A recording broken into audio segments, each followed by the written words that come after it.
नमस्कार. आधुनिक उच्च कामगिरीच्या मानसशास्त्रावरील आणि अतिशिस्तीच्या या विशेष विश्लेषणात तुमचं स्वागत आहे. आपण अनेकदा यशस्वी लोकांकडे बघतो आणि विचार करतो ना की अरे यांच्या यशाचं नक्की रहस्य काय असेल. तर आज आपण अशा एका कठोर आणि भन्नाट विचारसरणीच्या अगदी मुळाशी जाणार आहोत, जी शिखरावर पोहोचण्यासाठी कोणत्याही शॉर्टकटला थारा देत नाही.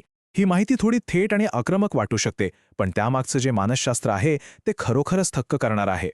तर सर्वात आधी हा मूलभूत प्रश्न बघा, जो आपल्याला या संपूर्ण विश्लेषणात मार्गदर्शन करणार आहे. मानवी क्षमतेच्या सर्वोच्च कामगिरीला नक्की कोणती गोष्ट चालना देते? म्हणजे असं बघा, जेव्हा सामान्य माणसं थकून थांबतात तेव्हा हे हाय परफॉर्मर्स पुढे कसे जात राहतात. आपण आज या विचारधारेकडे अगदी तटस्थपणे पाहणार आहोत. ही एक अशी जीवनशैली आहे जिथे तडजोड नावाचा शब्दच नसतो. असते ती फक्त स्वतःच्या मर्यादा ओलांडण्याची एक प्रबळ जिद्द. चला तर मग या पूर्ण तत्वज्ञानाची आपण 5 सोप्या भागांत फोड करूया. 1. आंतरिक लढा. 2. निवडलेला संघर्ष. 3. शिस्तीला महत्त्व. 4. एकांत लक्ष. आणि 5. संयमाची शिस्त. अगदी सविस्तर समजून घेऊया. सुरुवात करूया आपल्या पहिल्या टप्प्यापासून, जो आहे आपला स्वतःचा आंतरिक लढा. इथे हा विचार खूप महत्त्वाचा आहे. या माहितीनुसार आपला सर्वात मोठा शत्रू बाहेरचा कोणी नसून आपण स्वतःच असतो. म्हणजे बाहेरच्या जगातील स्पर्धकांपेक्षा माणसाला स्वतःच्या आरामाच्या इच्छेविरुद्ध सतत लढा द्यावा लागतो. हे काही दोन वेगवेगळ्या माणसांमधलं युद्ध नाहीये. सकाळी अलार्म वाजल्यावर जेव्हा मन म्हणतं ना, अरे यार आणखी 5 मिनिटं झोपूया, तेव्हाच खऱ्या अर्थाने या आंतरिक लढ्याला सुरुवात होते. महानता मिळवायची असेल तर या आरामाच्या मोहाचा रोजच्या रोज पराभव करावाच लागतो. आणि हे अतिशय उत्कृष्टपणे स्पष्ट करतं की या प्रक्रियेत हाय एजन्सी किंवा उच्च स्वायत्तता असणं किती गरजेचं आहे. याचा सोपा अर्थ काय? तर जेव्हा आपण शून्यातून सुरुवात करतो आणि स्वतःचे निर्णय स्वतंत्रपणे घेतो, तेव्हा आजूबाजूचे लोक अनेक शंका उपस्थित करतात. हे शक्यच नाही असं सांगणारे 1000 लोक भेटतात. पण उच्च स्वायत्तता असणारी व्यक्ती जगाच्या या कोलाहलाकडे पूर्णपणे दुर्लक्ष करते आणि स्वतःच्या ध्येयावर ठाम राहते. आता वळूया दुसऱ्या महत्त्वाच्या भागाकडे. निवडलेला संघर्ष किंवा अडचणींचा स्वेच्छेने स्वीकार करणं. इथला विचार खरोखरच डोळे उघडणारा आहे. आपण जर बघितलं तर आयुष्यात आजारपण, जवळच्या व्यक्तीचा मृत्यू यांसारखे न निवडलेले संघर्ष कधी ना कधी सर्वांच्याच वाट्याला येणारच आहेत, बरोबर? ज्यावर आपलं काहीच नियंत्रण नसतं. मग अशा अचानक येणाऱ्या आणि अटळ शोकांतिकांचा सामना करण्यासाठी स्वतःला तयार कसं करायचं? त्याचं उत्तर आहे निवडलेला संघर्ष. रोज स्वतःला स्वेच्छेने कठोर परिश्रमात आणि अडचणींमध्ये झोकून दिल्याने आपलं मन भविष्यातल्या खऱ्या संकटांना सामोरं जाण्यासाठी पोलादासारखं मजबूत होतं. इथे मनाभोवती तयार होणाऱ्या या अभेद्य चिलखताची संकल्पना समजून घेणं खूप भारी आहे. जे काम कठीण आहे, जे करायला नकोसं वाटतंय, त्याची जेव्हा आपण रोज पुनरावृत्ती करतो ना, तेव्हा आपल्या मेंदूला संकटांची सवयच होऊन जाते. मन स्वतःभोवती एक प्रकारचं संरक्षक चिलखत तयार करतं. आणि मग जेव्हा आयुष्यात खरोखरच मोठी वादळं येतात, तेव्हा हे मन कोलमुडून पडत नाही, तर ते आधीच लढण्यासाठी सज्ज झालेलं असतं.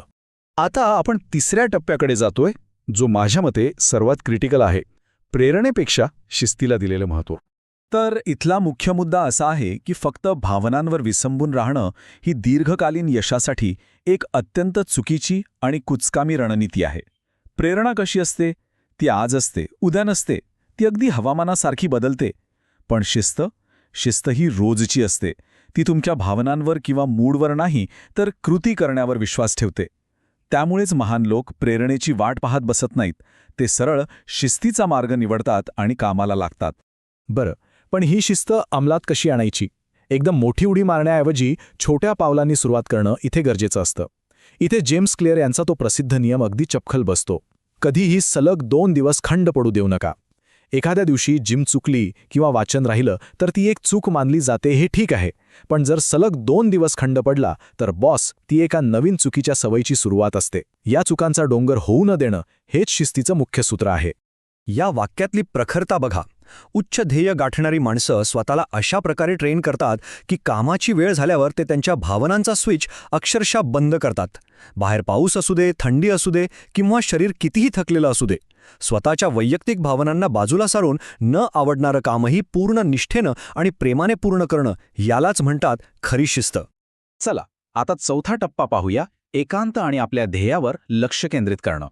खरं सांगायचं तर या जीवनशैलीत खूप काही मागे सोडावं लागतं. जेव्हा सगळं जग शांत झोपलेलं असतं तेव्हा उठून काम करणं, मित्रमंडळी, पार्ट्या आणि मौजमजेचे कार्यक्रम टाळणं यामुळे अनेकदा समाज अशा व्यक्तीला विचित्र किंवा वेडा ठरवतो.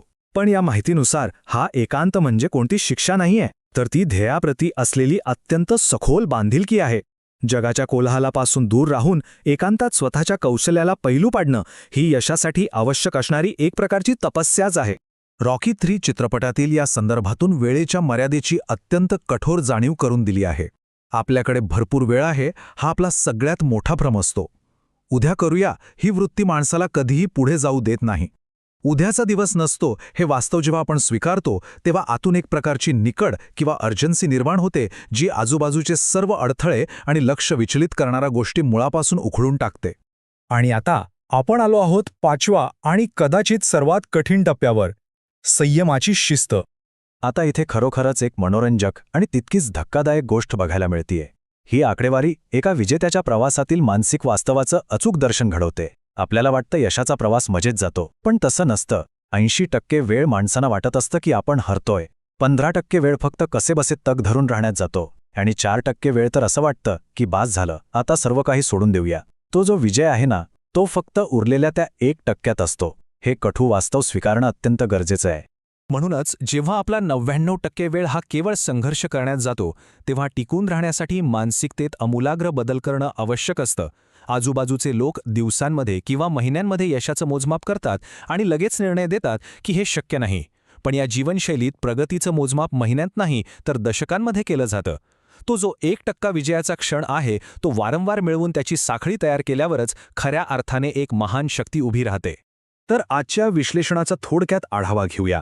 स्वतःच्या मनाशी सुरू असलेला आंतरिक लढा जिंकणं, येणाऱ्या संकटांसाठी स्वतःला तयार करण्यासाठी स्वेच्छेने संघर्षाचा मार्ग निवडणं, क्षणभंगूर प्रेरणेवर अवलंबून न राहता लोखंडासारखी कडक शिस्त अंगीकारणं आणि लक्ष ढळू न देण्यासाठी एकांत स्वीकारणं.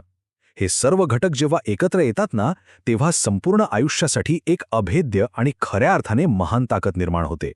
आता शेवटी हा सर्व प्रवास पाहिल्यानंतर एक अत्यंत महत्त्वाचा प्रश्न उभा राहतो. महानता मिळवण्यासाठी द्यावी लागणारी ही एवढी मोठी किंमत, हा एकटेपणा, हा दररोजचा शारीरिक आणि मानसिक संघर्ष, हे सर्व खरोखरच फायदेशीर आहे का? या अत्यंत कठोर जीवनशैलीचा अवलंब करणं आणि त्यातून मिळणारे अंतिम यश यांचा ताळेबंद सोडवणं हा ज्याचा त्याचा वैयक्तिक प्रश्न आहे. आपलं हे विश्लेषण इथेच थांबतंय, पण हा विचार मात्र नक्कीच एवढ्या लवकर डोक्यातून जाणारा नाही. विचार नक्की करा